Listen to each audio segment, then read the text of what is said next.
Abonnez-vous à ma compte, likez et partagez si vous voulez suivre mes histoires. Rokhaya est une mère courageuse qui vit modestement et porte toujours un vieux pagne usé. Malgré les moqueries et les humiliations des habitants du village, elle continue de se sacrifier pour offrir une éducation à son fils. Suivez l'histoire de Rokhaya sur ma compte et découvrez comment un simple pagne usé est devenu le symbole d'un grand sacrifice et d'une belle réussite. Rokhaya recoude son vieux pagne à la lumière d'une lampe. Moussa prépare son sac d'école, puis il s'adresse à sa mère. « Maman, ton pagne est encore déchiré, il faut en acheter un autre. » Rokhaya, souriante, et répond à son fils. « Un pagne neuf peut attendre, mon fils. Ton avenir, lui, ne peut pas attendre. » Moussa ajouta. « Maman, tu te prives toujours pour moi. » Sa maman lui répond avec un sourire. « Le jour où je te verrai réussir, tout ce que j'ai enduré n'aura plus d'importance. » Marché du village. Deux femmes, Maïmouna et Nafissatou, qui n'ont pas leur langue dans leur poche, observent Rokhaya et son vieux pagne. Nafissatou s'exclame en se moquant d'elle. « Regardez-la, toujours avec le même pagne !» Elles rient toutes les deux devant Rokhaya sans honte, puis Maïmouna ajouta « On dirait qu'elle n'a qu'un seul vêtement ?» Les femmes rient de nouveau.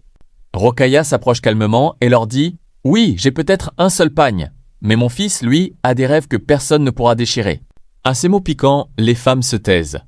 Le soir, à la maison. Moussa trouve sa mère en train de compter quelques pièces. Il salue à sa mère et lui dit « Bonsoir maman, pourquoi comptes-tu cet argent ?» Rokhaya lui répond en souriant. Les frais d'inscription à l'université approchent.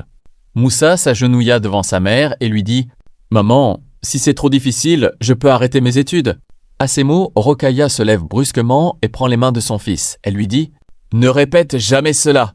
Moussa ajouta « Mais nous n'avons presque rien, maman. » Rokhaya répond « Écoute-moi bien, la pauvreté n'est pas une prison. L'abandon, oui. Tant que je respirerai, tu iras à l'école. » Moussa retient ses larmes et respira. Moussa rentre de l'université tout excité.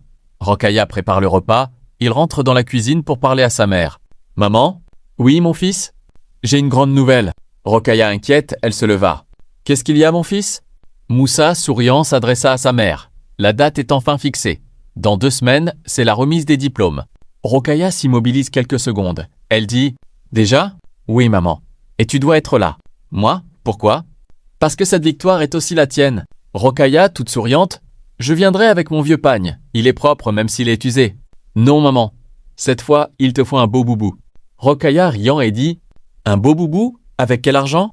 Son fils répond « Trouve juste le modèle que tu aimes. Le reste, laisse-moi m'en occuper. » Moussa, ne te fatigue pas. L'important est que je sois présente. Non, maman.